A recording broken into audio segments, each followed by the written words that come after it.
జై జై యేసు రాజా, జై జై రాజాతి రాజా నీకే జై జై, రాజాతి రాజా నీకే జై జై. పాపకూపములో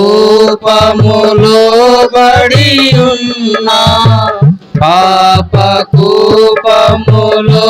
బడి ఉన్నా, నన్ను చూచి చేయి చాచి, నన్ను చూచి చేయి చాచి, చక్కగా దరికి చేర్చితివి, చక్కగా దరికి చేర్చితివి. జై జై యేసు రాజా, జై జై రాజాతి రాజా నీకే జై జై, రాజాతి రాజా నీకే జై జై.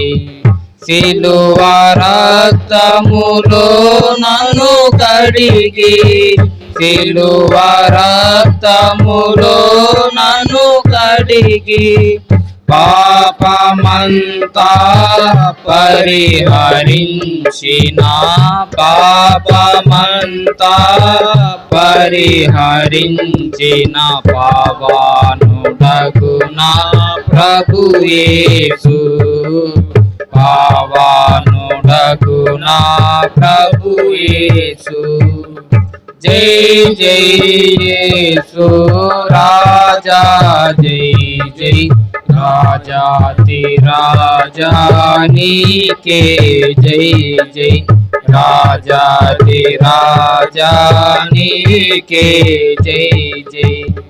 అధిక స్తోత్రార్హుడవైనా, అధిక స్తోత్రార్హుడవైనా, ఆది అంతము లేని దేవా, ఆది అంతము లేని దేవా, యుగాయుగములకు నీకే జై జై, యుగాయుగములకు నీకే జై జై. జై జై యేసు రాజా, జై జై రాజాతి రాజా నీకే జై జై, రాజాతి రాజా నీకే జై జై.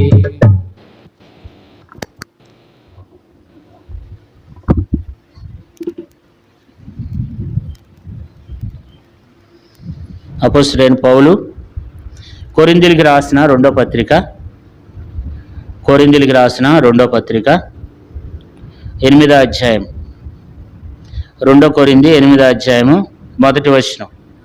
సహోదరులారా, మాసిదోనియా సంఘములకు అనుగ్రహింపబడిన దేవుని కృపను గురించి మీకు తెలియచేస్తున్నాను. ఇక్కడ మనం చూసినట్లయితే మొట్టమొదట ఇక్కడ మాసిదోనియా సంఘం గురించి రాయబడింది. అంటే ఈ సంఘం పేరు మాసిదోనియా కాదు, కానీ ఆ మాసిదోనియా పట్టణంలో ఉన్నటువంటి సంఘం. ఈ సంఘము ఏం చేసిందంట? దేవుని కృపను పొందుకుందంట. అందుకని ఇక్కడ మొదటి వచనములో, సహోదరులారా, మాసిదోనియా సంఘములకు అనుగ్రహింపబడిన దేవుని కృపను గురించి మీకు తెలియచేస్తున్నాను. మాసిదోనియా సంఘం అంట దేవుని కృపను పొందిందంట. దేవుని యొక్క కృపను మాసిదోనియా సంఘము దేవుని కృపను పొందినట్లుగా దేవుని వాక్యంలో మరి ఇక్కడ మనం చూస్తున్నాం. ఈ సంఘము దేవుని కృపను పొందింది. అంటే అందరూ దేవుని కృపను పొందలేరు. చాలామంది దేవుని యొక్క కృపను ఏం చేసే వాళ్ళు ఉంటారు? దేవుని కృపను పోగొట్టుకునే వాళ్ళు ఉంటారు అన్నమాట. కొంతమందికి దేవుని కృప దూరం అయిపోయింది, కొంతమందికి దేవుని కృప లేదు. కానీ మాసిదోనియా సంఘము దేవుని కృపకు వాళ్ళు పాత్రులుగా ఉంటున్నారు. బైబిల్లో అనేక మంది దేవుని యొక్క కృపను పొందిన వాళ్ళు అనేక మంది ఉన్నారు. బైబిల్లో చాలామంది దేవుని కృపను పొందారు, కానీ కొంతమంది దేవుని కృపను పోగొట్టుకున్నవారు. కాబట్టి ఇక్కడ కూడా మాసిదోనియా సంఘం ఏం చేస్తూ వచ్చిందంట? మొదటి వచనంలో రాయబడింది, సహోదరులారా, మాసిదోనియ సంఘములకు అనుగ్రహింపబడిన దేవుని కృపను గురించి మీకు తెలియచేస్తున్నాను. మాసిదోనియ సంఘము దేవుని కృపను మరి పొందినట్లుగా దేవుని వాక్యంలో పౌలు ద్వారా హెచ్చరిక మనకు చేయబడుతూ వచ్చింది. మరి ఇక్కడ చూసినట్లయితే మరి దేవుని యొక్క కృపను మాసిదోనియ సంఘం ఏం చేసిందంట? పొందిందంట. కాబట్టి మనం కూడా ఏం చేయాలంటే దేవుని యొక్క కృపను మనం పొందేవారంగా మనం కలిగి ఉండాలి. బైబిల్లో రాయబడింది, మరి దేవుని వాక్యంలో చూసినట్లయితే మరి దేవుని యొక్క కృపను పొందినటువంటి వాళ్ళు కొంతమందే ఉన్నారు. ఉదాహరణకి ఆదికాండం 6:8 చూడండి. ఆదికాండం 6:8, అయితే నోవాహు యెహోవా దృష్టి యందు కృప పొందినవాడు ఆయను. అంటే కృప అనేది అది కొంతమందికి మాత్రమే ఉంటుంది. ఇప్పుడు ఎబ్రిల్కి రాసిన పత్రికలో ఒక అతను ఉన్నాడు, ఏశావు ఉన్నాడు. ఏశావు ఏం చేశాడంటే దేవుని కృపను పోగొట్టుకున్నాడు. చూడండి 12వ అధ్యాయం, ఎబ్రిల్కి రాసిన పత్రిక 12వ అధ్యాయము 15వ వచనం, మీలో ఎవడైనను దేవుని కృపను పొందుకోకుండా తప్పిపోవునేమో అనియు చేదైన వేరు ఏదైనా మొలిసి కలవరపరచుట వలన అనేకులు అపిత్రులై పోదురేమో అనియు. సాలొమోను ఇక్కడ చూస్తే యోసేపుని గురించి రాయబడింది. యోసేపు దేవుని కృపను ఏం చేశాడంట? పోగొట్టుకున్నాడంట. అయితే దేవుడు ఏమంటాడంటే మరి ఆ యొక్క ఎబ్రిల్కి రాసిన పత్రిక 12వ అధ్యాయం 15వ వచనంలో, మీలో ఎవడైనను దేవుని కృపను పొందుకోకుండా తప్పిపోవునేమో అనియు చేదైన వేరు ఏదైనా మొలిసి కలవరపరచుట వలన అనేకులు ఏమైపోతారంట? అపిత్రులైపోదురేమో అని ఇక్కడ చెప్తున్నాడు. అంటే దేవుని కృపను ఏం చేస్తూ వచ్చినాడు? పోగొట్టుకున్నాడు. యేసావు దేవుని కృపను పోగొట్టుకున్నాడు. అట్లా చాలామంది దేవుని కృపను పోగొట్టుకున్నటువంటి వాళ్ళు దేవుని వాక్యంలో అనేక మంది ఉన్నారు. కాబట్టి మరి 2వ సమూయేలు గ్రంథంలో కూడా అక్కడ చూడండి ఒక మంచి మాట. అక్కడ ఒక వ్యక్తి దేవుని కృపను పోగొట్టుకున్నట్లుగా దేవుని వాక్యంలో అతని గురించి రాయబడింది. సౌలును గురించి చూడండి 2వ సమూయేలు గ్రంథం 7వ అధ్యాయము 15వ వచనం. 2వ సమూయేలు 7:15. 2వ సమూయేలు 7వ అధ్యాయం 15వ వచనం, నిన్ను స్థాపించుటకై నేను కొట్టివేసిన సౌలునకు నా కృప దూరమైనట్లు అతనికి నా కృప దూరం చేయను. సౌలుకి దేవుని కృప దూరం అయిపోయిందంట, దావీదుకి దేవుని కృప దూరం చేయనని దేవుడు అంటున్నాడు. దావీదుకి నా కృపను దూరం చేయను అంటున్నాడు. సౌలుకేమో దూరం అయిపోయిందంట కదా. సౌలుకి నా కృప దూరమైనట్లు అన్నాడు. అంటే చాలామంది దేవుని కృపను పోగొట్టుకుంటారు కదా. ఇక్కడ మాసిదోనియ సంఘము ఎలాంటి సంఘం అంటే ఈ సంఘము దేవుని కృపను పొందినటువంటి సంఘం అన్నమాట. కాబట్టి దైవ కృపను పొందినటువంటి సంఘం. మరి ఆ రోజుల్లో ఇప్పుడున్నటువంటి సంఘం లాంటి సంఘం కాదు అది. ఆ సంఘం ఎవరికి రాస్తున్నాడు ఈ మాటలంటే మరి కొరింథీలో ఉన్నటువంటి సంఘానికి రాస్తున్నాడు. ఆ సంఘం ఎలాంటి స్థితిలో ఉందంటే ఆ సంఘం సరైనటువంటి స్థితిలో లేదు. ఆ సంఘం ఎట్లుందంటే ఆత్మీయంగా ఎదగని స్థితిలో ఉంది. ఆ సంఘం ఇంకా పసిబిడ్డల వలె ఉంది. అందుకనే చూడండి 3వ అధ్యాయం 1 కొరింథీ 3వ అధ్యాయం 1వ వచనం. 1 కొరింథీ 3వ అధ్యాయం 1వ వచనం, సహోదరులారా, ఆత్మ సంబంధులైన మనుషులతో మాట్లాడినట్లు నేను మీతో మాట్లాడలేకపోతిని. శరీర సంబంధులైన మనుషులే అనియు క్రీస్తునందు పసిబిడ్డలే అని మీతో మాట్లాడవలసి వచ్చిన. అంటే ఈ సంఘం ఎలాగుందంటే ఇది ఆత్మీయంగా ఎదగినటువంటి సంఘముగా ఉంది. ఈ సంఘములో ఏముంది అనంటే 3వ వచనం చూడండి.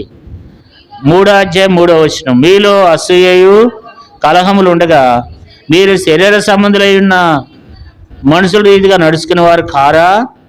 కాబట్టి ఇక్కడ మనం చూసినట్లయితే ఇక్కడ ఎలాంటి సంఘం అంటే కొరింథీ సంఘము అసూయతో ఉన్నటువంటి సంఘం, క్రోధములతో నింపబడిన సంఘం, కక్షలతో నింపబడినటువంటి సంఘం, బలహీనమైన సంఘం ఇది. కాబట్టి ఇంకా క్రీస్తునందు పసిపిల్లల వలె ఉన్నటువంటి సంఘం, ఇంకా మారుమనసు అనుభవం లేనటువంటి సంఘం. అందుకని ఈ సంఘానికి రాస్తున్నాడు అనమాట. ఈ సంఘానికి హెచ్చరిక చేసి చెప్పేది ఏంటంటే మీరు ఇంకా చిన్నపిల్లల వలె ఉన్నారు, మీరు ఇంకా ఆత్మీయంగా ఎదగని స్థితిలో ఉంటూ ఉన్నారని మరి ఆ సంఘముని గురించి చెప్తున్నాడు. ఈ సంఘం ఎలా ఉందంటే 11వ అధ్యాయము చూడండి దేవుని వాక్యంలో 1 కొరింథీ 11వ అధ్యాయము 17వ వచనం. మీకు ఈ ఆజ్ఞ ఇచ్చుచు మిమ్మల్ని మెచ్చుకొనను, మీరు కూడి వచ్చుట ఎక్కువ కీడికే కానీ ఎక్కువ మేలు కాదు. మొదటి సంగతి ఏమనగా, మీరు సంఘమంది కూడి ఉన్నప్పుడు మీలో కక్షలు కలవని నిలుచున్నాను, కొంతమటికి ఇది నిజమని నమ్ముతున్నాను. అంటే కొరింథీ సంఘం ఎట్లా ఉండేదంటే కక్షలతో ఉండేది. కానీ మాసిదోనియ సంఘం అలాంటిది కాదు. మాసిదోనియ సంఘంలో రాజకీయాలు లేవు. మాసిదోనియ సంఘంలో కుట్రలు కుతంత్రాలు లేవు. మాసిదోనియ సంఘం ఎలాంటిదంటే దేవుని కృపను పొందుకున్నటువంటి సంఘం, ఒక మాదిరికరమైనటువంటి సంఘం. అలాంటి మాదిరి సంఘమైనటువంటి బిడలంగా నీవునే మనం కూడా కలిగి ఉండాలని దేవుడు మనకు రాశాడు ఈ మాటలు.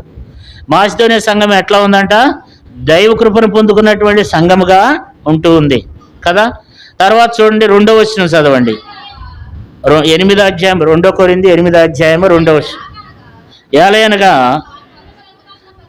వారు బహు శ్రమల వలన పరీక్షింపబడగా అత్యధికంగా సంతోషించిరి, మరియు వారు నిరుపేదలైనను వారి దాతృత్వం బహుగా విస్తరించింది. ఇక్కడ మనం చూస్తే 2వ విషయం ఏమంటున్నాడంటే, ఏలయనగా వారు బహు శ్రమల వలన పరీక్షింపబడగా అత్యధికంగా సంతోషించిరి. కాబట్టి మాసిదోనియ సంఘము శ్రమల ద్వారా పరీక్షింపబడిన సంఘం, శ్రమల్లో సంతోషించిన సంఘం. అంటే శ్రమలు అనేది ప్రతి ఒక్కరికి వస్తాయి అన్నమాట. అది ఉన్న వాళ్ళకి వస్తాయి, లేని వాళ్ళకి వస్తాయి. ఎంత ధనవంతుడికైనా శ్రమలు అనేవి ఉంటాయి అన్నమాట. శ్రమ లేని వాడు ఎవరు ఉండరు, సమస్య లేని వారు ఎవరు ఉండరు. ఏ ఇంటికాడ చూసినా మట్టిపోయే ఉంటుంది, ఎవరికి బంగారు పొయ్యి ఎవరి ఇంట్లో కూడా ఉండదు. అట్లాగే సమస్యలు అనేది ప్రతి ఇంట్లో ఉంటుంది. ప్రతి ఇంట్లో సమస్యలు ఉంటాయి. ఎవరికొకరికి ఏదో ఒక సమస్యలు, ఏదో ఒక శ్రమలు ఉంటాయి. కాబట్టి ఆ శ్రమల్లో కృంగిపోకూడదు, ఆ శ్రమల్లో త్రొట్టెళ్ళకూడదు. మాసిదోనియ సంఘం ఏం చేసిందంట చూడండి, చదువుకున్నాం. 8వ అధ్యాయము 2 కొరింథీ 8వ అధ్యాయం 2వ వచనం. వారు బహు శ్రమల వలన పరీక్షింపబడగా అత్యధికంగా సంతోషించిరి. అంటే సంఘం ఎప్పుడు కూడా ఏం చేయాలి, సంతోషించాలి. అందరికి ఉంటాయి శ్రమలు, ప్రతి ఒక్కరికి ఉంటాయి, మనకుంటాయి, లోకస్తులు కూడా ఉంటాయి. కానీ ఆ శ్రమల్లో మనం ఏం చేయాలి, సంతోషించాలి. శ్రమలను బట్టి కూడా మనం ఏం చేయాలి, సంతోషించాలి. శ్రమలను బట్టి ఆనందించాలి. కష్టాలు నాకే ఉన్నాయి, బాధలు నాకే ఉన్నాయి అని చెప్పి చాలాసార్లు మనం ఏం చేస్తుంటాం, మనం కృంగిపోతూ ఉంటాం. శ్రమల్లో, ఇబ్బందుల్లో రకరకాల సమస్యలు వస్తాయి. ఇక్కడ ఏం రాయబడుతూ వచ్చిందంట, వారు మామూలు శ్రమలు కాదు, వీళ్ళకి కలిగిన శ్రమలు మామూలు శ్రమలు కాదు, బహుశ్రమలు అంట. అంటే ఈ శ్రమల్లో వాళ్ళు ఎట్లున్నారంట, వారు ఈ శ్రమల్లో వారు అత్యధికంగా సంతోషించారంట. అంటే శ్రమల్లో సంతోషించే బిడలంగా ఉండాలి. అసలు శ్రమలు ఎందుకు వస్తాయి, ఎవరికి వస్తాయి అసలు శ్రమలు? అసలు మనిషి పుట్టింది ఎందుకు? శ్రమల కొరకేనంట. దేవుని వాక్యంలో ఏబు గ్రంథం 5వ అధ్యాయము 7వ వచనం. ఏబు గ్రంథం 5:7 చదవండి. నిప్పిరవ్వలు పైకి ఎగిరినట్లు నరులు శ్రమానుభవంకే పుట్టుచున్నారు. అంటే నరులు ఎందుకు పుడుతున్నారు? శ్రమలు పొందడానికి పుడుతున్నారు. అసలు మనిషి భూమి మీద పుట్టడమే శ్రమ, అసలు పుట్టుటే శ్రమ. అంటే మనుషులు భూమి మీద ఎందుకు పుడుతున్నారంట, నరులు శ్రమానుభవమునకే పుట్టి ఉన్నారు అన్నాడు. అంటే మనుషులు పుట్టిందే ఎందుకు? మనిషికి రాక ఎవరికి వస్తాయి శ్రమలు? చాలాసార్లు మనం అనుకుంటాం, నాకే ఉన్నాయి బాధలు, నాకే ఉన్నాయి కష్టాలు, నాకున్న శ్రమలు ఎవరికి ఉన్నాయి అని చెప్పి మనకున్న శ్రమలను బట్టి మనకున్నటువంటి ఆత్మీయతను మనం ఏం చేస్తున్నామంటే ఆత్మీయంగా మనం కృంగిపోతున్నాం అన్నమాట. ఆత్మీయంగా ఎదగలేకపోతున్నాం, ఆత్మీయంగా ఫలించలేకపోతున్నాం, ఆత్మీయంగా ఉండలేకపోతున్నాం, సంతోషంతో ఉండలేకపోతున్నాం, శ్రమను మనం ఆయుధంగా ధరించలేకపోతున్నాం. బైబిల్ ఏం చెప్తుందంటే పేతురు రాసిన మొదటి పత్రికలో చూడండి, దేవుని వాక్యంలో చూసినట్లయితే పేతురు రాసిన మొదటి పత్రిక 4వ అధ్యాయం 1వ వచనంలో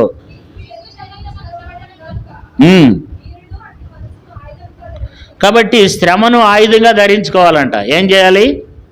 శ్రమను ఆయుధంగా ధరించుకోవాలి. అంటే ఎలాంటి శ్రమలు వచ్చినా, ఎలాంటి కష్టములు వచ్చినా, ఎలాంటి బాధలు వచ్చినా ఈ శ్రమలను మనం ఏం చేయాలంటే ఆయుధంగా ధరించుకోవాలని దేవుని వాక్యం రాయబడింది. అంటే మనకున్న శ్రమలు, మనకున్న కష్టాలు, బాధలు, వీటిని మనము ఆయుధముగా ధరించుకోవాలంట. ఆయుధముగా ధరించుకోవాలి అంటే ఈ శ్రమలు, ఈ బాధలు, ఈ ఇబ్బందులు, వీటన్నిటిని కూడా మనము ఆయుధముగా ధరించుకోవాలని చెప్పి మరి దేవుని వాక్యంలో మనం చదువుకుంటూ ఉన్నాం కదా. మరొకసారి చదవండి. మొదటి పేతురు రాసిన మొదటి పత్రిక 4:1 క్రీస్తు శరీరమందు శ్రమపడెను గనుక మీరును అట్టి మనసును ఆయుధముగా ధరించుకునుడి అన్నాడు. అంటే యేసు ప్రభువారు ఏం చేస్తూ వచ్చినాడు? ఆయన శ్రమను ఆయుధముగా ధరించినాడు అంట. యేసు ప్రభువారికి ఎన్నో శ్రమలు వచ్చినాయి, ఎన్నో కష్టాలు వచ్చినాయి. ఈ శ్రమల్లో మనం ఏం చేయాలి? శ్రమలను ఆయుధంగా ధరించుకోవాలని బైబిల్లో రాయబడింది. అంటే శ్రమ మనకి ఏం చేస్తుందంటే మనకు విధేయత విధేయత నేర్పిస్తుంది అనమాట. ఒక శ్రమ వెనకాల ఒక దీవెన ఉంటుంది అనమాట. కాబట్టి శ్రమలకు భయపడకూడదు, శ్రమలకు మనము కృంగిపోకూడదు. శ్రమల్లో మనం ఏమై ఉండాలి? ఓర్పు కలిగి ఉండాలి. అసలు శ్రమలు లేకపోతే పరలోక రాజ్యమే లేదంట. మరి శ్రమలు కలిగితేనే పరలోక రాజ్యం. అసలు క్రైస్తవంలో రావటమే శ్రమలు. అసలు క్రైస్తవంలోకి వస్తే శ్రమలు పోతాయి అనేది అది భ్రమ. కాబట్టి మరి శ్రమలు లేకుండా పరలోక రాజ్యం లేదంట. మనం అనేక శ్రమలు పడి ఏం చేయాలంట? అపోస్తుల కార్యములు 14:22 అపోస్తుల కార్యములు 14:22 ఏముందంటే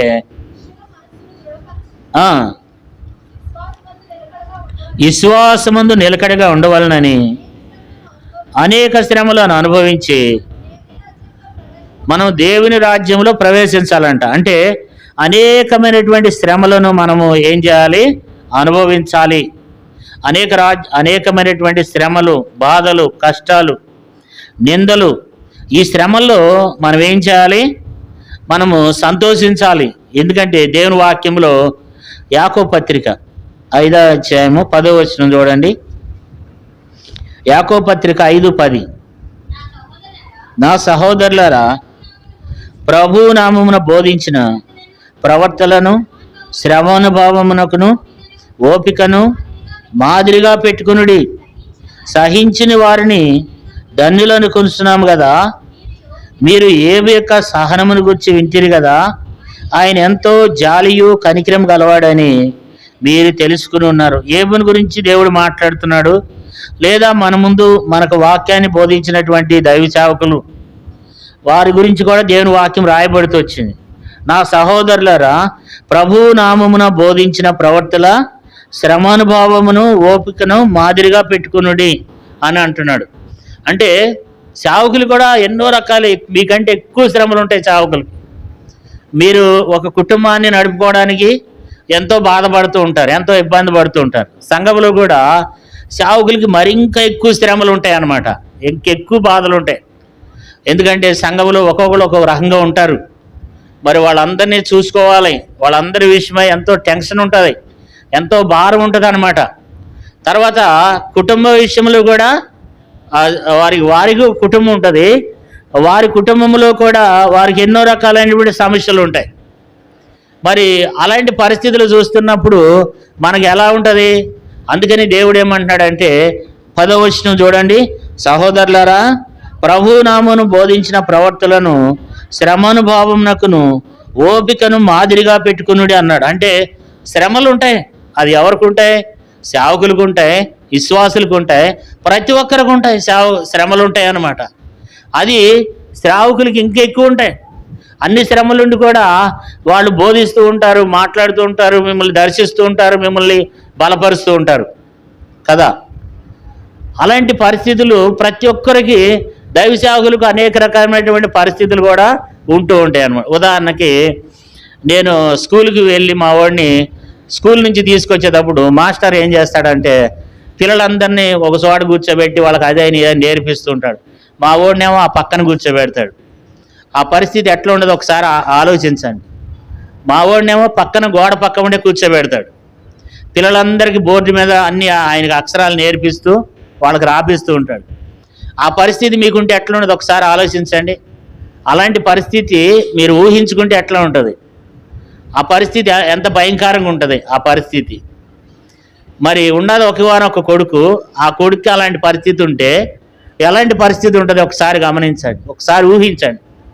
అయినప్పుడు కూడా శ్రమల్లో ధైర్యంగా మరి దేవుని వాక్యాన్ని బోధిస్తూ మరి ఒక సంతోషకరంగా మీ మధ్యలో ఉంటున్నారంటే నేర్చుకోవాలి. మనం కూడా మీకు కలిగిన శ్రమలు ఎంత, అలాగే ఇక్కడున్న సంఘం కూడా వారికి కలిగిన శ్రమలు ఎంత, వారికి కలిగిన శ్రమలు ఎలాంటి శ్రమల్లో వెళ్తున్నారు, వాళ్ళు బహుశ్రమలు గుండా వెళ్తున్నారు.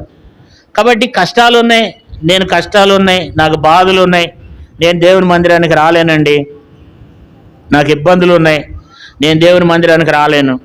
కాబట్టి ఏంటమ్మా దేవుని మందిరానికి రాలేకపోతున్నావు అంటే, నాకు చాలా పనులు ఉన్నాయి, నాకు చాలా కష్టాలు ఉన్నాయి, నేను చాలా ఇబ్బందికర పరిస్థితులు గుండా వెళ్తున్నాను, కాబట్టి నేను రాలేను.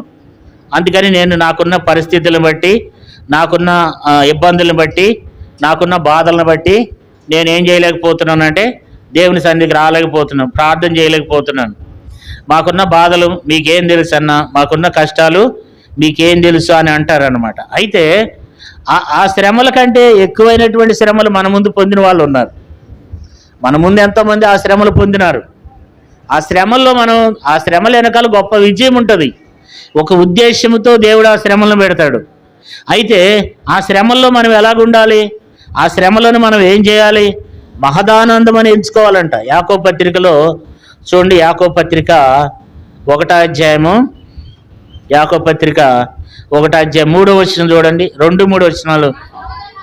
నా సహోదరులారా, మీ విశ్వాసమునకు కలుగు పరీక్ష ఓర్పును పుట్టించునని ఎరిగి, మీరు నానా విధములైన శోధనలో పడినప్పుడు అది మహదానందమని ఏం చేయాలంటండి, అది మహదానందం. కష్టాలు కలుగుతున్నాయా, బాధలు కలుగుతున్నాయా, అనారోగ్యాలు ఉన్నాయా, ఇబ్బందులు ఉన్నాయా, దాన్ని మహదానందం అని ఎంచుకోవాలి. ఎంతో సంతోషం అంటే అలాంటి వారంగా నీవునే మనం ఉండాలి. ఇప్పుడు ఇక్కడున్న సంఘం కూడా ఏం చేస్తుందంట, ఏం చేస్తుంది ఈ సంఘం, బహుశ్రమల వల్ల పరీక్షింపబడుతున్న సంఘం. వాళ్ళకున్న కష్టాలు, వాళ్ళకున్న బాధలు, వాళ్ళు పడుతున్నటువంటి ఇబ్బందులు మామూలుగా ఉండవన్నమాట. వాళ్ళు ఎలాంటి పరిస్థితులు కూడా వెళ్తున్నారంటే చూడండి, 8వ అధ్యాయంలో 2వ వచనం. ఏలయనగా వారు బహుశ్రమల వలన పరీక్షింపబడగా అత్యధికముగా సంతోషించిరి. అంటే శ్రమల్లో ఏం చేయాలంటే చెప్పండి, శ్రమల్లో సంతోషించాలి. మనం ఎట్లుంటాం, ఎప్పుడు మనం ఎట్లా ఉంటామంటే ఏదో పోగొట్టుకున్నట్లు ఉంటారంట క్రైస్తవులు, ఏదో పోగొట్టుకున్నట్లు ఉంటారన్నమాట, ఏదో కోల్పోయినట్లు ఉంటారు. అట్లా ఉండకూడదు. దేవుని బిడ్డలైన మనము ఎన్ని కష్టాలున్నా, ఎన్ని శ్రమలున్నా, శ్రమల్లో ఏం చేయాలి చెప్పండి, సంతోషించాలి. ఇప్పుడు ఇక్కడ ఉన్నటువంటి మాస్తు అనే సంఘం కూడా కృప పొందిన సంఘము. రెండోది శ్రమల్లో, బహుశ్రమల్లో సంతోషించే సంఘం. మీరు కూడా సంతోషించాలి. వింటున్నారమ్మా సిస్టర్స్, బ్రదర్స్, మీకు కలిగిన శ్రమలు కొంచెమే. ఏబు యొక్క సహనాన్ని మీరు చూశారు కదా అంటున్నాడు. ఏబు పొందిన శ్రమల్లో మనం ఎన్ని శ్రమలు పొందినాం, నేనెన్ని శ్రమలు పొందినాను, మీరెన్ని శ్రమలు పొందినారు, మనకు కలిగిన శ్రమలు ఎంత అసలు. కాబట్టి మన శ్రమల్లో మనం దేవుని మనం సంతోషంగా ఉండాలి, ఆనందంతో ఉండాలి. ఎన్ని శ్రమలున్నా సరే శ్రమను ఆయుధంగా ధరించుకోవాలంట. శ్రమలు కలుగుతున్నప్పుడు, అందుకని బైబిల్లో రాయబడింది, శ్రమ కలుగుట నాకేమైంది, మేలైన అంటాడు కదా. మనందరికి తెలుసు, శ్రమ కలుగుట నాకు మేలైంది అంటాడు కీర్తనకారుడు. కాబట్టి ఒక శ్రమ వెనకాల ఒక మేలు ఉంటుంది అనమాట. అనారోగ్యాలు వస్తాయి, అప్పులు బాధలు ఉంటాయి, ఇబ్బందులు ఉంటాయి, కుటుంబంలో మరి ఎన్నో రకాలైన సమస్యలు ఉంటాయి, కష్టాలు గుండా వెళ్ళాల్సినటువంటి పరిస్థితులు ఉంటాయి. అయితే ఆ శ్రమల్లో, ఆ బాధల్లో మనం ఏం చేయాలి చెప్పండి, సంతోషించాలన్నమాట. నా ఒక్కడికే ఉన్నాయి, ఈ ప్రపంచంలో ఇంకెవ్వరికి లేమేమో అని మనం ఫీల్ కాకూడదు. మనకున్న శ్రమలను బట్టి మనం ఏం చేయాలి, సంతోషించాలి కదా. ఇప్పుడు మాసిదోనియా సంఘం కూడా ఏం చేస్తూ వచ్చింది, శ్రమల్లో, బహుశ్రమల్లో వాళ్ళు పరీక్షింపబడుతున్నారు. దేవుని చేత, సాతాను చేత పరీక్షింపబడుతున్నారు, బహుశ్రమలు పడుతున్నారు. అయినా సరే ఆ శ్రమల్లో వాళ్ళు ఏం చేస్తున్నారంట, సంతోషిస్తున్నారంట వాళ్ళు. తర్వాత 3వ విషయాన్ని కూడా చదువుకుందాం. మరియు వారు నిరుపేదలైనను వారు దాతృత్వం బహుగా విస్తరించను. అంటే వీళ్ళు 3వ విషయం ఏంటంటే సమర్పణ విషయంలో ఎలాంటి వాళ్ళు ఉన్నారంట? బహుగా విస్తరించిన వారు, నిరుపేదలంట. అంటే వాళ్ళు ఉండి ఇచ్చేవాళ్ళు కాదు. ఈ యొక్క మరి ఆ యొక్క మాసిదోనియ సంఘం ఎలాంటిదంటే దాతృత్వం కలిగిన సంఘం అంటున్నాడు పౌలు. ఈ సంఘము ఎలాంటి సంఘం అంట? వాళ్ళు పేదలు కాదంట, నిరుపేదలంట. వాళ్ళు నిరుపేదలంట. నిరుపేదలు అయినప్పుడు కూడా వాళ్ళు ఏం చేస్తున్నారంట? సహాయం చేస్తున్నారంట. వాళ్ళ దాతృత్వం గొప్పదంట. వాళ్ళు ఎంతో సమర్పణ కలిగిన వాళ్ళంట. వారి దాతృత్వము బహుగా విస్తరించినని మరి పౌలు గారు చెప్తున్నాడు అనమాట. వారు నిరుపేదలైనను వారు దాతృత్వం బహుగా విస్తరించనని దేవుని వాక్యంలో చూస్తున్నాం. అంటే వారు ఎలాంటి వాళ్ళు అంటే, వారు 4వ వచనంలో ఉంది అక్కడ మధ్య భాగంలో నుండి, వారు తమ సామర్థ్యం కొలదే కాక సామర్థ్యం కంటే ఎక్కువగా తమంతట తామే ఇచ్చారని మీకు సాక్ష్యం ఇస్తున్నానని కొరింథీ సంఘానికి చెప్తున్నాడు. వాళ్ళు ఎలాంటి వాళ్ళంటే వాళ్ళు సామర్థ్యం కంటే కూడా ఎక్కువగా ఇచ్చేవాళ్ళంట. వాళ్ళు ఇంతగా చేదురు, 5వ వచనం చివరి లైన్లో, ఇంతగా చేదురని మేము అనుకొనలేదు అన్నాడు. అంటే వారిలో ఉన్నటువంటి వారు నిరుపేదలైనప్పుడు కూడా వారి దాతృత్వం అంట బహు గొప్పదంట, బహు విస్తరించిందంట. అంతేకాదు వీళ్ళు సంఘాలకు కూడా ఏం చేస్తారంట? సహాయం చేస్తారంట. లేని సంఘాలకి ఈ సంఘమే, వీళ్ళే అసలు లేని సంఘం, ఇదే భేద సంఘం అయితే ఈ సంఘం ఏం చేస్తారంట? ఇంకా అనేక మందికి కూడా సందాలు వేసుకుని పంపిస్తున్నారంట. చూడండి రోమపత్రిక 15:26. రోమపత్రిక 15:26. ఏలయనగా యెరూషలేములో ఉన్న పరిశుద్ధుల్లో భేదలైన వారి నిమిత్తము మాసిదోనియ వారును అక్కయ్య వారును కొంత సొమ్ము సందయ్య నిష్టపడిరి. ఇక్కడ మనం చూసినట్లయితే ఇక్కడ యెరూషలేములో మరి పరిశుద్ధుల్లో భేదలైన వారి నిమిత్తము, అంటే యెరూషలేములో కొంతమంది ఎవరున్నారంట? పరిశుద్ధుల్లో భేదలైన వారు ఉన్నారంట. వారు ఏం చేస్తూ వచ్చినారంట? ఈ భేదలైన వారి నిమిత్తము మరి మాసిదోనియ వారును అక్కయ్య అనే సంఘం వారును ఏం చేస్తూ వస్తున్నారంట? కొంత సొమ్ము ఏం చేస్తున్నారంట? సందా వేయ నిష్టపడుతున్నారంట. సందాలు వేసుకుని ఆ యెరూషలేములో ఉన్నటువంటి భేద సంఘాలకు ఇస్తున్నారంట. అసలు వాళ్ళ గురించి పౌలేమంటాడు? అసలు వాళ్ళే భేద సంఘం అంట. వాళ్ళని నిరుపేదలంట. వాళ్ళు నిరుపేదలైతే వాళ్ళు ఇంకా భేదలైన వారికి సహాయం చేస్తున్నారంట సందా వేసుకుని. చూడండి, అలాంటి వ్యక్తులంగా నేటి దినాన్ని మనం ఉంటున్నామా? అలాంటి సమర్పణ కలిగినటువంటి జీవితాన్ని మనం కలిగి ఉంటున్నామా? మనం కూడా, నీలో నాలో కూడా అలాంటి గొప్ప సమర్పణ మన జీవితాల్లో ఉండాలి. అలాంటి సమర్పణ జీవితాన్ని కలిగిన బిడలంగా నీవునే మనం కలిగి ఉండాలి. ఈ యొక్క మరి ఎంత మరి వాళ్ళు ఎలాంటి వాళ్ళు అంటే వాళ్ళు మరి నిరుపేదలు అయినప్పుడు కూడా వాళ్ళకున్నటువంటి సమర్పణ చూస్తూ వచ్చినప్పుడు పౌలు గారు అంటున్నాడు, అసలు ఇలాంటి సంఘము, అసలు అలాంటి సమర్పణ అసలు నేను ఎప్పుడు కూడా చూడలేదు, వీళ్ళు ఎంతగా చేస్తారని నేను అసలు అనుకోలేదు అని అంటున్నాడు. అంటే వాళ్ళు ఉండి చాలాసార్లు మనం ఏం చేస్తామంటే మనకుంటే ఇస్తాం, మనకున్న దాంట్లో కొంచెం ఉంటే ఇస్తాం. మనకు లేకుండా మనకే తక్కువ ఉందనుకోండి, మనం ఏం చేస్తాం? మాకే లేదయ్యా, ఎల్లిరావయ్యా బాబు అంటాం కదా. బైబిల్లో రాయబడింది, ఆ వెధవరాలు ఏం చేసిందంట? బేద వెధవరాలు ఏం చేసింది? 2 కాసులు వేసిందంట. అంటే తన దగ్గర ఏమీ లేకపోయినా తన జీవనాపాదంతా దేవుని కొరకు వేసిందంట. మనం కూడా దేవుని బిడ్డ, ఈరోజు నా దగ్గర ఏమీ లేవు, 100 రూపాయలే ఉన్నాయి, 100 రూపాయలు 10 రూపాయలు ఇవ్వండి దేవుని బిడ్డలకు, 100 రూపాయలు 50 రూపాయలు ఇవ్వండి. అంటే సామర్థ్యం కంటే ఎక్కువ, వారికి సామర్థ్యం మించి ఇట్లాంటి మరి దాతృత్వం కలిగినటువంటి సంఘాన్ని మరి ఇక్కడ ఈ సంఘం కలిగి ఉన్నారు.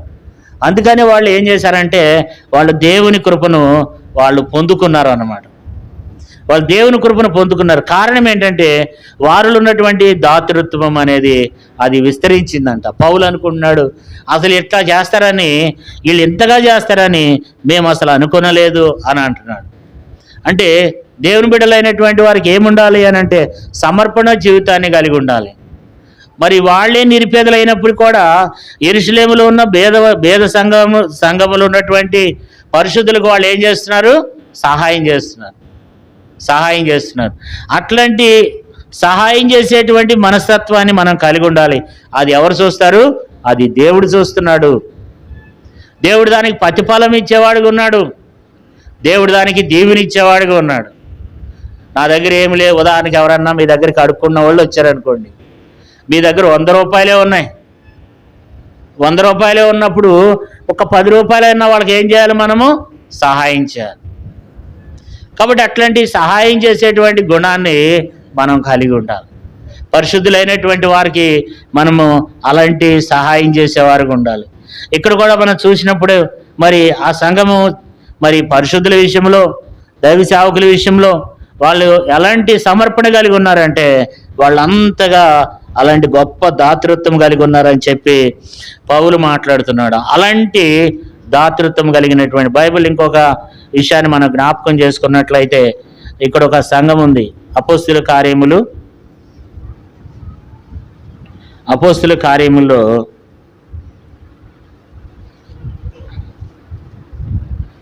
అపోస్తుల కార్యంలో 28వ అధ్యాయము మొదటి 2 వచనాలు చూడండి.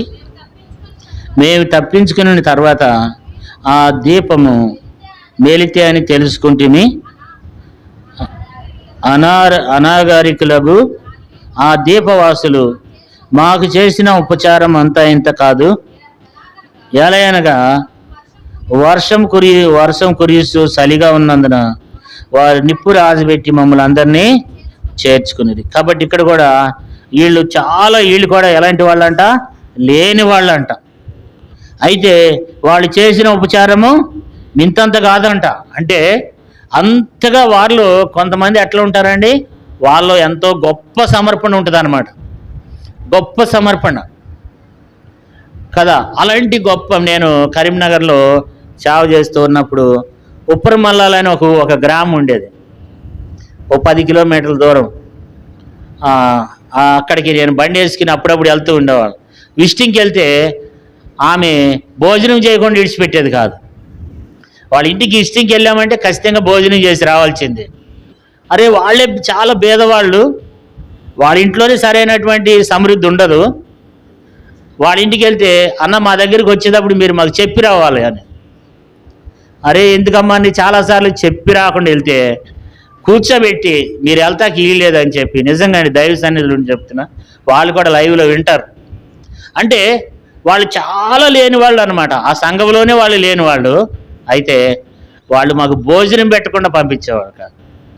వాళ్ళ దగ్గర ఉన్న కొంచెంలోనే మళ్ళీ ఏం చేసేవాళ్ళు, ఒక్కోసారి డబ్బులు లేకపోతే అలా ఆయన 30 రూపాయలు ఉంటే 30 రూపాయలు ఇచ్చేవాడు.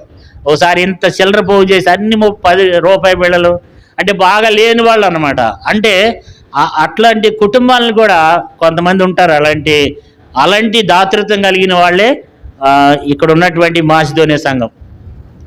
ఇలాంటి దాతృత్వం అనేది మనం కలిగి ఉండటం అనేది చాలా ప్రాముఖ్యమైనది అనమాట. అంటే వాళ్ళని దేవుడు చూస్తూ ఉంటాడు. ఈరోజు మరి నా దినపాఠంలో ఒక విషయాన్ని చదువుతూ వచ్చాను. మార్క్స్ సువార్త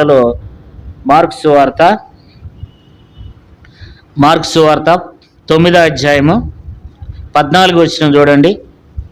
మార్క్స్ సువార్త 9:14. మార్క్స్ సువార్త 9:14.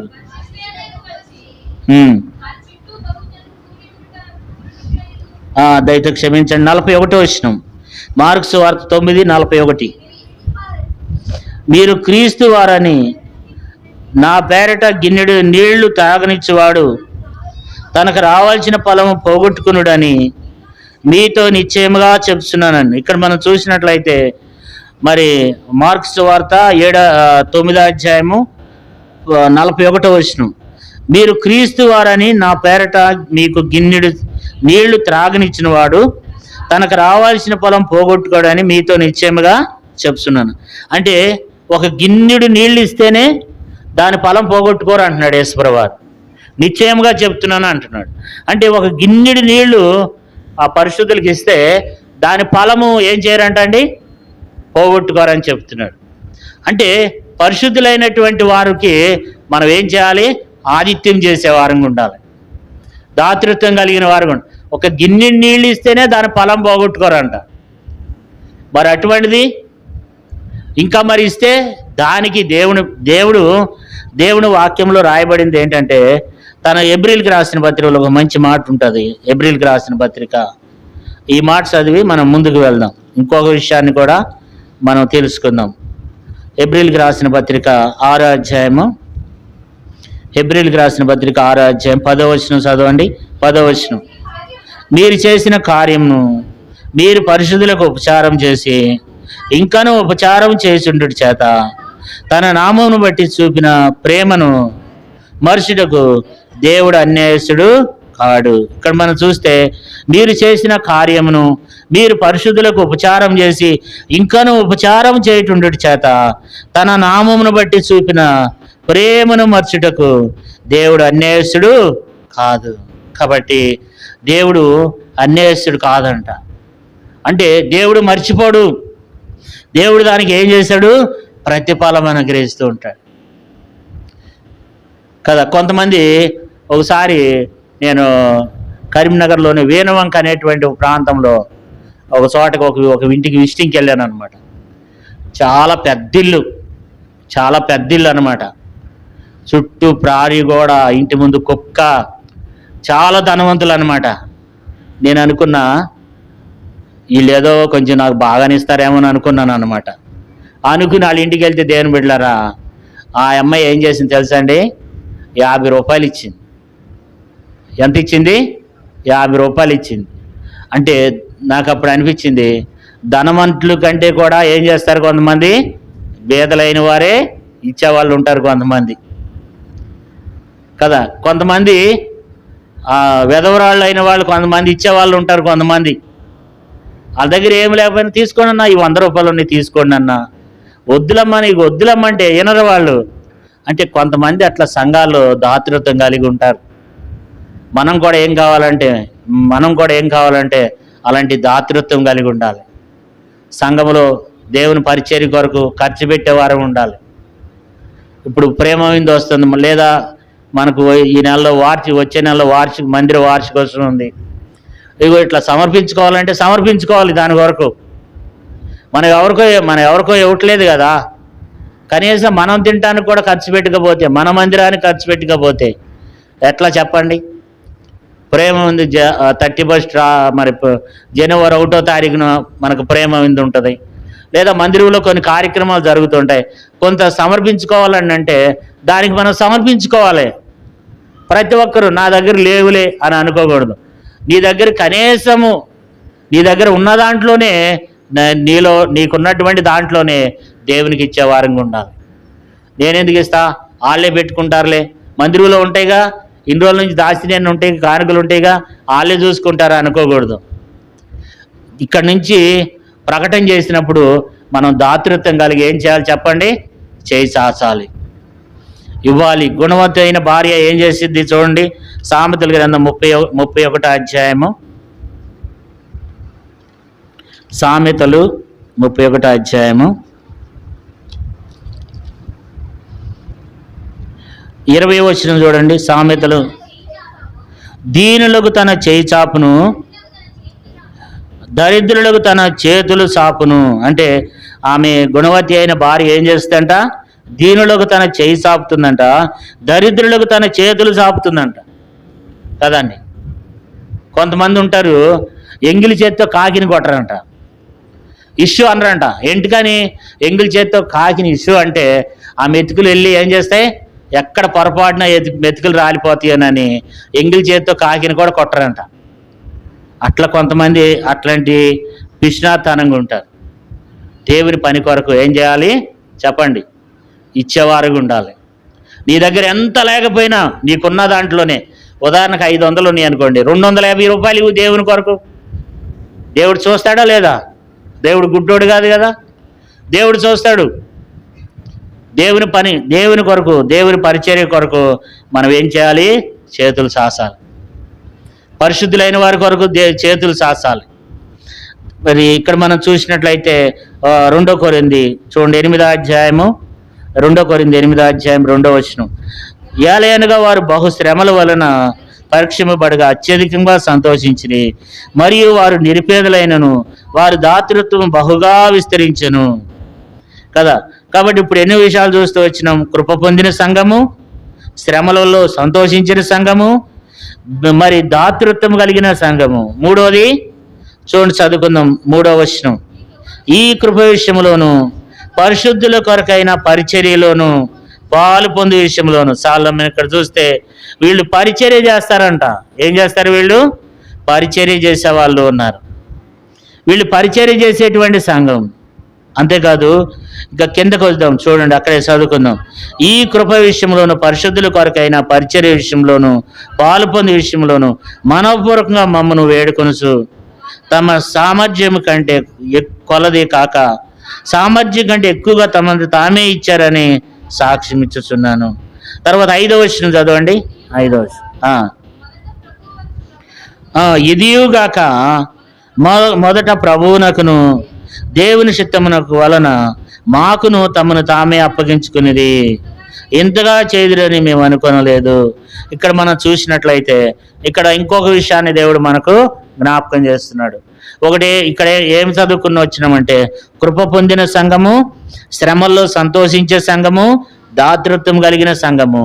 తర్వాత ఈ సంఘము దేవునికి అప్పగించుకున్న సంఘం. 5వ వచనములో ఏం రాయబడింది చూడండి. 5వ వచనం. ఇదిగాక మొదట ప్రభువునకును దేవుని చిత్తము వలన మాకును తమను తామే అప్పగించుకునిది. అంటే దేవునికి అప్పగించుకున్నటువంటి సంఘం. దేవునికి వాళ్ళు ఏం చేశారంట? తమను తాము అప్పగించుకున్నారంట.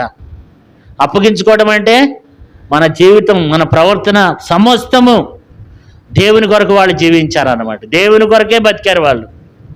వాళ్ళకి ఇంకా రెండో ఆలోచన లేదు, రెండో తలంపు లేదు. వాళ్ళు దేవుని కొరకే జీవించినారు. వాళ్ళు దేవుని హత్తుకుని జీవించారు. దేవునికి తాను సమర్పించుకున్నారంట. దేవునికి తమను తానే సమర్పించుకున్నారంట. మరి అట్లా దేవునికి తమను తామే అప్పగించుకున్నారంట. అంటే అప్పగించుకోవడం అంటే ఏంటి అంటే రోమపత్రికలో ఒక మంచి మాట ఉంది. రోమపత్రిక అప్పగించుకోవటం అంటే మనం దేవునికి ఏం చేయాలంట చూడండి, చదువుకుందాం. 6వ అధ్యాయం, రోమపత్రిక 6వ అధ్యాయం 12వ వచనం చూడండి. కాబట్టి శరీర దురాశలకు లోబడినట్లు సావునకు లోనైన మీ శరీరం మందు పాపమేలకు నీకుడి. 13వ వచనం చదవండి. మరియు మీ అవయవములను దుర్నీతి సాధనములుగా పాపమునకు అప్పగింపకుడి. అయితే మృతుల్లో నుండి సజీవులమనుకొని మిమ్మల్ని మీరే దేవునికి అప్పగించుకునుడి. మీ అవయవములను నీతి సాధనములుగా దేవునికి అప్పగించుకునుడి. అంటే మన అవయవాలు, మన కళ్ళు, మన చేతులు, మన కళ్ళు దేన్ని చూస్తున్నాయి, మన నోరు దేన్ని మాట్లాడుతుంది, మనం చూచి మన చేతులు, మన కళ్ళు, మన అవయవాలు సమస్తం ఏం చేయాలి? దేవునికి అప్పగించుకోవాలి. ఇక్కడ కూడా మాసిదోనియాలో ఉన్న సంఘం కూడా ఏం చేశారంట? ప్రభువుకి అప్పగించుకున్నారంట. వారి దేహము, వారికి ఉన్నటువంటి అవయవాలు, వారు సమస్తమును కూడా ప్రభువుకు అప్పగించుకున్నారంట. వాళ్ళు కేవలం బక్షింగంకులు ఒకసారి ట్రైన్లో వెళ్తున్నప్పుడు, బక్షింగంకులు ఒకసారి ట్రైన్లో ప్రయాణం చేస్తుంటే మరి కొంతమంది పేక ఆడుతున్నారంట. అయ్యగారు రండి, మీరు కూడా మాతో కూడా పేక ఆడిది గారు రండి అంటే ఆయన అన్నాడంట, ఈ కాళ్ళు నాయి కాదన్నాడంట, ఈ చేతులు నాయి కాదన్నాడంట. అంటే నీకు చేతులునే కదా, ఆ కాళ్ళు చేతులు నీవే కదంటే, నా చేతులు నా కాళ్ళు ఎవరికి అప్పగించుకున్నాను? నా దేవునికి అప్పగించుకున్నాను. మనం కూడా మన దేవునికి ఏం చేయాలి? మన దేవునికి మనం అప్పగించుకోవాలి. ఈ యొక్క సంఘం ఏం చేస్తూ వచ్చిందంట? దేవునికి అప్పగించుకుందనమాట కదా. కాబట్టి తమను తామే అప్పగించుకున్నటువంటి సంఘం. అంటే అప్పగించుకోవడం అంటే ఇంకొక విషయాన్ని మనకు జ్ఞాపకం చేస్తుంది. చూడండి, గలతీయులకు రాసిన పత్రిక, అపోస్తలుడైన పౌలు గలతీయులకు రాసిన పత్రిక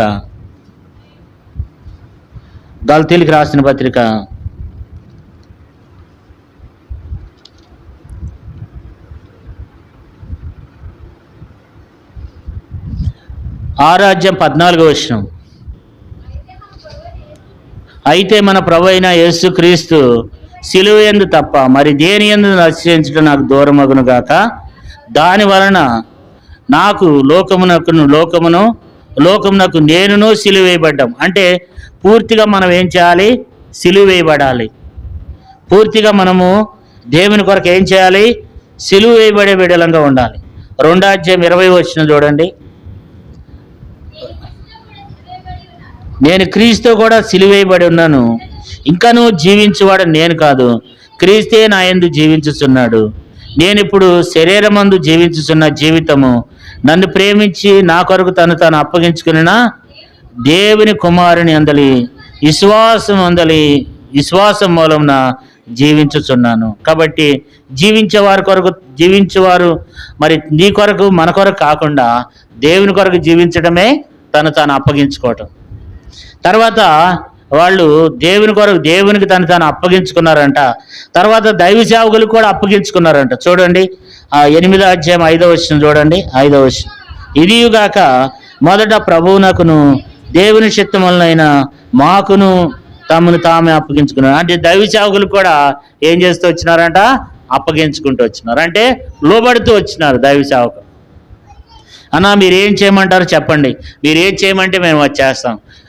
అన్నా మేము ఎట్లా జీవించాలో చెప్పండి, మేము ఆ రీతిగా నడుచుకుంటామని చెప్పి దైవ సేవకులకు కూడా ఏం చేస్తూ వచ్చినారంట? పౌలు శీలకు సేవకులకు కూడా వాళ్ళు ఏం చేస్తూ వచ్చినారంట? అప్పగించుకుంటూ వచ్చినారంట. అంటే అప్పగించుకోవడం అంటే అన్నా ఏం చేయాలో చెప్పండి, మేము ఎట్లా జీవించాలో చెప్పండి, మేమేం చేయాలో చెప్పండి, మేము ఏ రీతిగా నడుచుకోవాలో చెప్పండి అని చెప్పి వాళ్ళు చెప్పినట్లుగా వినటమే అప్పగించుకోవటం. అంటే దేవుని చిత్తం అంటే ప్రతి వ్యర్థమైనవి కాదు. ఏమంటాడు అక్కడ? దేవుని చిత్తానుసారంగా. అందుకే 5వ వచనం చూడండి. ఇదిగాక మొదట ప్రభువునకును దేవుని చిత్తం వలన మాకును. అంటే దేవుని చిత్తానుసారంగా దేవునికి ఏది ఇష్టమో అది మనం దేవుని సేవకులు చెప్పినట్లుగా మనం దాన్ని చెప్పి దాన్ని మనం ఏం చేయాలి? అప్పగించుకోవాలన్నమాట. అప్పగించుకోవాలి, సమయాన్ని అప్పగించాలి, మన టయాన్ని కేటాయించాలి. సంఘ ప్రార్థన ఉందనుకోండి, సంఘ ప్రార్థనకు మనం అప్పగించుకోవాలి, సంఘ ప్రార్థనకు వెళ్ళాలి, గృక్కుడికలకు వెళ్ళాలి, గొలుసు ప్రార్థనకు వెళ్ళాలి. ఇలాంటి వారిగా మనం ఈ భూమి మీద దేవుని కృపను పొందుకోవాలి. ఇప్పుడు వాళ్ళ విషయంలో ఎన్ని విషయాలు దేవుని చూస్తూ వచ్చినాడంటే, వారు కృప పొందిన సంఘము, శ్రమల వలన సంతోషించిన సంఘము, దాతృత్వం కలిగిన సంఘము, దేవునికి అప్పగించుకున్న సంఘం, దైవ సేవకులకు అప్పగించుకున్న సంఘం, తర్వాత పరిచర్య చేసిన సంఘం కదా. 3వ వచనం చూడండి. ఈ కృప విషయంలోను పరిశుద్ధుల కొరకైన పరిచర్యలో పాలు పొందే విషయంలోను మనపూర్వకంగా మిమ్మల్ని వేడుకొనుసు. అంటే వీళ్ళు పరిచర్యలో కూడా ఏం చేస్తూ వచ్చినారంట? పాలు పొందినారంట. ఏ పరిచర్య ఉన్నా, ఏ పని ఉన్నా దానికి మనం సమయం కేటాయించాలి. ఈ పరిచర్య చేసినటువంటి సంఘం, పరిచర్య అంటే ఎన్ని పరిచర్యలు, ఎంత పని ఉంటుంది దేవుని మందిరంలో కదా. దేవుని మందిరంలో ఎంతో పనులు ఉంటాయి, ఏవో పనులు ఉంటాయి. కాబట్టి ఆ పరిచర్యలో పాలు పొందాలి. ఇదొక పరిచర్య. ఇప్పుడు గొలుసు ప్రార్థన ఉంది, అదొక పరిచర్య. సంఘ ప్రార్థన ఉంది, అదొక పరిచర్య. గృక్కుడికి ఉంది, అదొక పరిచర్య. ఇవన్నిట్లో మనం పాలు పొందాలి. ఉపవాస ప్రార్థన ఉంది, అదొక పరిచర్య, ప్రార్థన పరిచర్య. కాబట్టి మనం దేవుని పరిచర్య చేయాలి. పరిచర్యలో ఏం చేయాలి? పాలు పొందాలి. ఈ సంఘం కూడా ఏం చేసింది? పరిచర్యలో పాలు పొందినటువంటి సంఘం. మనం కూడా అలాంటి పరిచర్యలో పాలు పొందేటువంటి సంఘంగా ఉండాలి. అన్నా ఏమన్నా పని ఉందా ఈ రోజున? అన్నా ఏమన్నా పని చేయాలా? ఈరోజు నేను ఖాళీగా ఉన్నా, ఏమన్నా పని చేయాలా అంటే లేదా అంటే లేకపోతే మనం ఏ కార్యక్రమాలు, ప్రభు కార్యక్రమాలు యందు మనము పరిచర్య చేసేవారంగా ఉండాలి. రేపు మనం చనిపోయినప్పుడు మన అమ్మటి వచ్చేది అవే. ఈ లోకంలో ఏవి మన అమ్మటే రావు. మనం ప్రభు కొరకు జీవించిన జీవితమే మన అమ్మట వస్తుంది. ఈ లోక సంబంధమైన ఏవి మన అమ్మటే రావు. కాబట్టి వాళ్ళు పరిచర్య చేసినటువంటి వారే ఉన్నారనమాట. కాబట్టి వాళ్ళు ఎలాంటి పరిచర్య చేసినారంట? ఈ కృప విషయంలోనూ పరిశుద్ధుల కొరకైనా పరిచర్యలో పాలు పొందే విషయంలోనూ మనపూర్వకంగా చేశారంట. అంటే గొనుక్కుంటా కాదు. వాళ్ళు ఏం చేస్తూ వచ్చినారు? మనపూర్వకంగా దేవునికి సేవ చేస్తూ వచ్చినారు అనమాట. ఇలా చేస్తారని అనుకోలేదంట. అంత గొప్ప సంఘం అని పౌలు సాక్ష్యం ఇస్తూ వచ్చినాడు. ఇక 7వ విషయాన్ని కూడా చదువుకుందాం. 7వ విషయం చదువుకుందాం. మీరు ప్రతి విషయంలోనూ అనగా విశ్వాసమందును ఉపదేశమందును జ్ఞానమందును సమస్త జాగ్రత్త ఎందును మీకు మహిళలున్న ప్రేమ ఎందును ఎలాగ అభివృద్ధి పొందుతున్నారో అలాగే మీరు కృప ఎందును కూడా అభివృద్ధి పొందినట్లు చూచుకునుడి. ఇక్కడ కూడా మనం చూసినట్లయితే ఇక్కడ వాళ్ళ విషయంలో ఏమంటాడు పౌలు గారు, మీరు ప్రతి విషయంలోనూ అనగా విశ్వాసమందును ఉపదేశమందును జ్ఞానమందును సమస్త జాగ్రత్త ఎందును మీకు మహిళలున్న ప్రేమ ఎందును ఎలాగ అభివృద్ధి పొందుతున్నారో అలాగే ఈ కృప ఎందును కూడా అభివృద్ధి పొందినట్లు చూసుకున్నాడు. అంటే మరి ఇక్కడ ఏమంటాడంటే మీకు మహిళలు ఉన్న ప్రేమ ఎందును, అంటే వాళ్ళు పౌలు అంటే మరి సేవకులు అంటే వాళ్ళు ఎంతో ప్రేమ కలిగిన వాళ్ళు అన్నమాట, ఎంతో ప్రేమ కలిగిన వారు. అలాంటి ప్రేమ కలిగిన వారుగా ఉండాలి. అంతేకాదు వాళ్ళు ఎలాంటి వాళ్ళంట, 7వ విషయం ఏంటంటే ప్రేమ కలిగినటువంటి సంఘం. ప్రేమ కలిగిన సంఘం, సంఘంలో సహోదరి ప్రేమ ఉండాలి, ఒకరొకరు ప్రేమ కలిగి ఉండాలి. అయిపోగానే కొంచెం సెకండ్ ఇచ్చుకోవాలి. కొంతమంది నన్ను కూడా కలవరు, అది ఎక్కడో నేను ఎక్కడ చూడలే ఇట్లాంటి పరిస్థితి ఇక్కడే చూస్తున్నాను. దేవుని బిడ్డలారా, నేను చాలా సంఘాల్లో తిరిగినా కానీ అయిపోగానే ప్రతి ఒక్కరు వచ్చి దైవ సేవకుని కలుసుకుంటారు, ప్రైజ్లాడని అంటారు. ఇక్కడ కొంతమంది కనీసం ప్రైజ్లాడు కూడా చెప్పరు, వెళ్ళిపోతూనే ఉంటారు.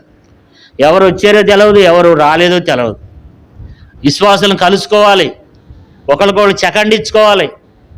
ఎందుకు నమ్ముకున్నారో అర్థం కావట్లే, ఎందుకు మందిరానికి వస్తున్నారో కూడా అర్థం కాని పరిస్థితులు ఉంటున్నాం. ఈ సంఘం ఎలాగుంది ఏంటి అని కొన్నిసార్లు దుఃఖపడాల్సినటువంటి భారం ఏర్పడుతుంది. అట్లా ఉండకూడదు. సహోదరు ప్రేమ ఉండాలి, చక్కగా కలుసుకోవాలి. అయిపోయిన వెంటనే ఒకరికొకడు సిస్టర్స్ కలుసుకోవాలి, బెదర్స్ కలుసుకోవాలి. వచ్చినావుగా కాబట్టి కలవకుండా వెళ్ళిపోకూడదు. కొంతమంది సిస్టర్స్ ఉంటారు అయిపోకుండానే వెళ్ళిపోతారు, కలవరు, సేవకురాలను కలవరు, తోటి విశ్వాసాలను కలవరు. అది ఎక్కడ నేర్చుకున్నావు నువ్వు? హిందువులు దేవుని వాళ్ళ టెంపుల్కి వెళ్తే వాళ్ళు కాసేపు కూర్చుని అయిపోయిన వెంటనే కాసేపు కూర్చుని ఒక కొబ్బరికాయ ముక్కలు తినుకుంటా కాసేపు అక్కడ గడుపుతారు కదా. మనకు ఆయంత ఇంగిత జ్ఞానం కూడా లేకుండా పోతుంది. వాళ్ళు కాసేపు ఉంటారు అక్కడ. మనకు అట్లా కాదు, ఒక గేదెల కనుక పలు పొడి తీస్తే ఎట్లా పారిపోతామో అట్లా పారిపోతున్నారు. అంతేకాదు వాక్యాన్ని కూడా చాలామంది నొచ్చుకుంటున్నారు. ఏంటి అన్న ముఖం పట్టుకుని మాట్లాడుతున్నాడు, మేము ఈ సంఘానికి రాము ఇంకో సంఘానికి వెళ్ళిపోతాం అనే వాళ్ళు కూడా ఉన్నారు. ఎవరు చెప్తారండి? ఎవరు చెప్తారు చెప్పండి? సేవకులు ఎవరు చెప్తారు? మీ ఆత్మీయ క్షేమం కోరి చెప్పేది సేవకులే. మీరు ఆత్మీయంగా బలపరచబడి క్రీస్తు న్యాయపీఠ మీదట మీరు నిలబడాలని సేవకులు చెప్తారు. కాబట్టి దానికి మనం లోబడాలి. కాబట్టి లోబడకపోతే ఆశీర్వాదం ఉండదు, దీవెన ఉండదు.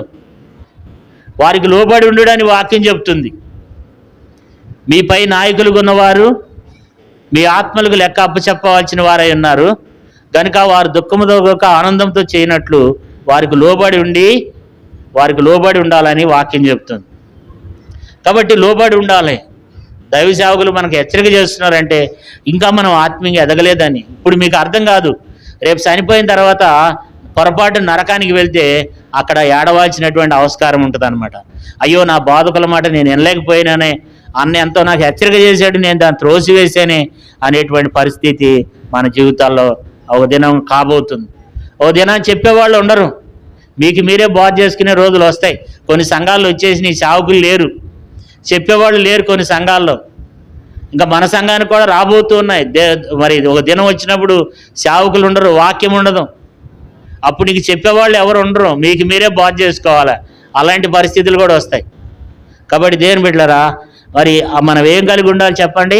మనం ప్రేమ కలిగి ఉండాలి, సంఘంలో ప్రేమ ఉండాలి, ఒకరికొకరు కలుసుకోవాలి, సేవకుని కలుసుకోవాలి, తోటి విశ్వాసాలను కలుసుకోవాలి. ఇష్టపూర్వకంగా అన్న ప్రైజ్లాడు అనండి, కొంచెం నోరు తెరిచి అక్క ప్రైజ్లాడు అనండి. అంటీ అన్నట్టు చెయ్యవ్వబాకండి. అట్లా కుష్ఠరోగి కనుక అవకాడోళ్ళు కుష్ఠరోగులు అన్నట్టు మనం పరిశుద్ధులు అన్నట్లు ఇస్తారు కొంతమంది ప్రైజ్లాడు అంటే ఇట్లా అంటారు. ఇట్లా ఇది ఎక్కడ స్టైలో నాకు అర్థం కాదు. ప్రైజ్లాడు అన్నట్టు ఎట్లా అంటారు చెప్పండి? అట్లా అంటారు అంటీ అన్నట్లుగా. అంటే ఒక ప్రేమపూర్వకంగా ఒక ప్రేమ లేదు సంఘంలో, ఐక్యత లేదు. సంఘంలో ప్రేమ ఉండాలి, ఐక్యత ఉండాలి. మరి ఇవన్నీ ఉండాలి మన జీవితంలో, అప్పుడే మనం కృప పొందుతాం. ఆ సంఘం కృప పొందిందంటే ఏముంది చెప్పండి? ఆ సంఘంలో ప్రేమ ఉంది.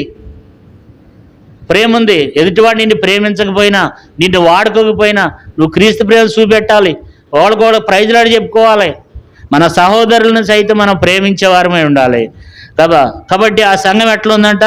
7వ వచనం చూడండి. ఆ సంఘం గురించి ఏమని సాక్ష్యం ఇచ్చాడు? మీరు ప్రతి విషయంలో విశ్వాసమందును, ఉపదేశమందును, జ్ఞానమందును, సమస్త జాగ్రత్త ఎందును, మీకు మా యెడలున్న ప్రేమ ఎందును ఎలాగ అభివృద్ధి అంటే ప్రేమ యందు వాళ్ళు అభివృద్ధి పొందుతున్నారంట. కాబట్టి ఇంకా ఏమంటాడంటే మీరు కృప యందు కూడా ఇంకా అభివృద్ధి పొందాలి. మీరు కృప యందు కూడా అభివృద్ధి పొందాలి. ఆ సంఘాన్ని పౌలు మెచ్చుకుంటున్నాడు. ఇప్పుడు ఈ సంఘంలో మనం 7 విషయాలు చూస్తూ వచ్చినాం.